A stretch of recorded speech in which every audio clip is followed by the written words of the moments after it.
Afinal, o que é arte? Sabe aquela pergunta que parece super simples, mas que na verdade é uma das mais complexas que existem?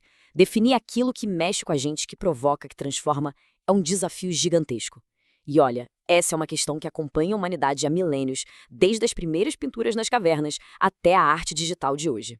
Pois bem, é exatamente nesse universo que a gente vai mergulhar agora. E para começar, vamos com uma provocação.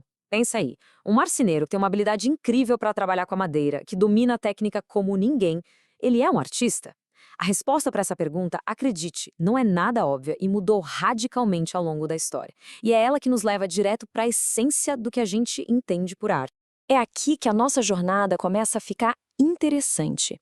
O conceito de arte não é uma coisa fixa, escrita em pedra. Pelo contrário, ele passou por uma transformação profunda, sabe? Evoluiu de uma ideia de ser só uma habilidade, uma técnica, para algo muito mais profundo, algo que toca o coração da expressão humana. E essa transformação fica super clara quando a gente olha para a origem da palavra. Lá na antiguidade, arte vinha do grego techne ou do latim ars, que significava basicamente técnica ou ofício. Ou seja, um escultor e um marceneiro eram sim artistas, porque ambos dominavam o saber fazer. Hoje, o foco é outro, mudou completamente. A arte passou a ser vista como expressão, como uma forma de conhecimento, um jeito de traduzir sentimentos e visões de mundo. Ok, então, se a arte é a expressão, como é que ela se manifesta? Bom, ela se comunica com a gente através de diferentes linguagens. Cada uma usa seus próprios materiais e mexe com sentidos diferentes para passar sua mensagem. Vamos ver quais são? Primeiro, tem as artes visuais, que, claro, falam com os nossos olhos. É só a gente pensar na energia das pinceladas do Van Gogh em A Noite Estrelada ou na perfeição de uma escultura do Michelangelo. Ou mais perto da gente, no impacto de um grafite que colore um muro cinza da cidade.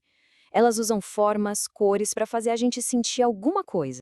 Depois, vem as artes verbais, que usam a palavra como sua matéria-prima. Elas são capazes de construir mundos inteiros, seja nas páginas de um romance de Machado de Assis, nos versos de um poema que toca a alma, ou até na inteligência afiada e no ritmo das rimas de uma batalha de missão. E o corpo? O corpo também é uma ferramenta de comunicação poderosíssima, né? É aí que entram as artes cênicas e de movimento. Elas usam o gesto, a presença em palco, a performance, desde uma peça clássica de Shakespeare até as acrobacias impressionantes do Cirque du Soleil. O corpo está ali, contando histórias incríveis. E por último, mas não menos importante, as artes auditivas. Elas organizam o som e o silêncio de um jeito que mexe com a gente lá no fundo. Pode ser uma sinfonia de Beethoven, uma canção de Caetano Veloso ou a trilha sonora de um filme que faz o coração acelerar. Todas usam melodia, ritmo e harmonia para falar direto com as nossas emoções. Beleza, a gente já entendeu as diferentes linguagens da arte. Mas agora vamos aprofundar um pouco mais a questão: para que serve a arte? Qual é a função dela? Porque, muito além de ser só bonita, a arte tem papéis fundamentais na nossa vida e na sociedade como um todo. A gente pode pensar nessas funções em 5 grandes dimensões. Tem a dimensão estética, que é aquela focada no prazer de olhar, de contemplar. Tem a pedagógica, que usa a arte para ensinar. A política, que funciona como uma ferramenta de crítica, de resistência. A histórica, que age como se fosse um documento do seu tempo. E, por fim, a ritualística, que conecta a gente com o sagrado. A dimensão pedagógica, por exemplo, fica muito clara nisso aqui. Pensa só. Por séculos, numa Europa onde quase ninguém sabia ler, os vitrais coloridos das catedrais não eram só enfeites. Eles eram como livros de pedra e vidro que contavam as histórias da Bíblia para todo mundo.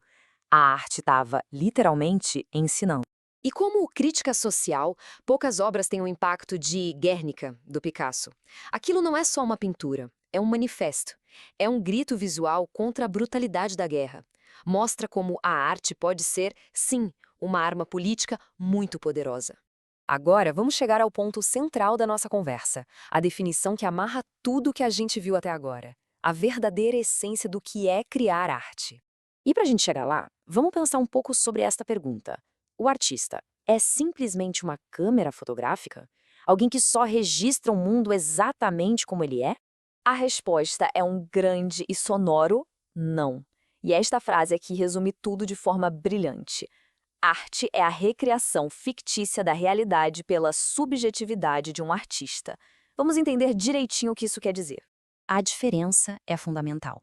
Uma câmera, ela simplesmente registra o que está na frente dela, copia.